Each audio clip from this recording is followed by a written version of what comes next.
Introduction. This is my story, the psychedelically sparked spiritual journey of an ex-Mormon millionaire. If that already sounds kind of crazy, you have no idea how wild it's about to get. I definitely didn't when I first started down this path.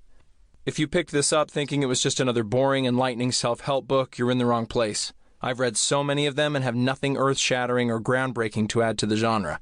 At this point, I end up putting those books back on the shelf after 2 paragraphs anyway because they all sound the same.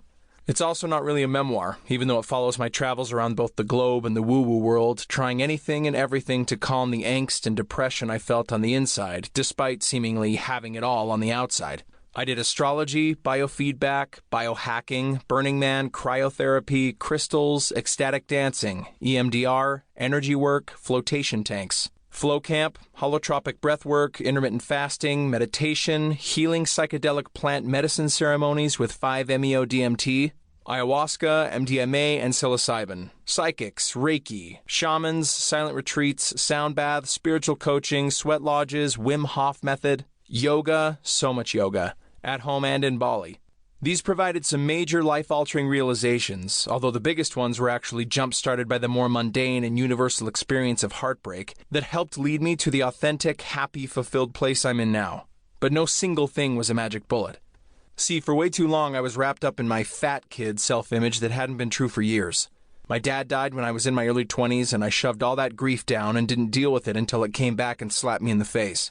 I tried to be perfect at the religion I was raised in, nearly drowned in the shame of not being perfect, and finally left the church knowing imperfection is what being human is all about. I made a ton of money, and spent a ton of money, at a job where they called me the king. But that didn't stop me from having suicidal thoughts and wanting a Corvette speeding by to kill me so I wouldn't have to do it myself. I basically had to lose everything I ever thought defined me before I could redefine myself and my life on my own terms. It was hard, and it was painful, but nothing has ever been more worth it. Whatever your story is, I'm guessing you wouldn't be reading this book unless you were carrying around a similar seed of unhappiness that doesn't seem to go away no matter what you do. Maybe you've even dabbled in meditation, mindfulness seminars, and millionaire masterminds, trying to get rid of it. If you feel like any of that is helping, by all means, keep doing it. But after everything I tried, I know one thing for sure. If you still don't feel healed, alive, and excited about your existence, it's time to give something new a shot. As author and astrophysicist Neil deGrasse Tyson once said, "It's easier to be told by others what to think and believe than it is to think for yourself." So I'm definitely not here to tell you what to think. Instead, I want to offer you some tools that can help you think for yourself and let go of the same old ideas that got you here in the first place. Hopefully, my story will inspire you to make changes of your own and spark a new zest for loving, enjoying, and fully participating in your life. I don't claim to be an industry know-it-all. I'm a certified meditation teacher, but I'm not a therapist with a bunch of fancy degrees hanging on my wall. To be honest, I was a finance major. So what makes me qualified to teach you how to live more deeply and enjoy life more fully? Because I have been in the cave.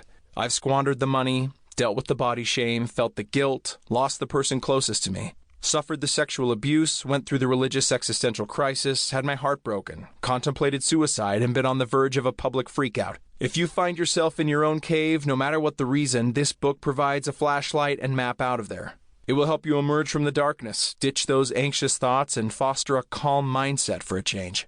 In sharing my story, I hope to leave you with a few insights that will help quiet the voice inside your head, ease your constant restlessness and angst, and uncover the subconscious stories that may be secretly guiding your life. I want to give you the opportunity to find a new path and the courage and permission to be your truest, most authentic self. I want to help you realize where you are right now is perfect. You have special gifts no one else has, and you can share them with the world. When you're done reading this book, my biggest wish is that you'll love being you like I finally love being me. And life won't bother you anymore because it's a beautiful experience to be had, not a problem to solve. The end goal is that you'll be so full of love you'll have no choice but to share it with others and help them feel the same way. You up for it? Let's go.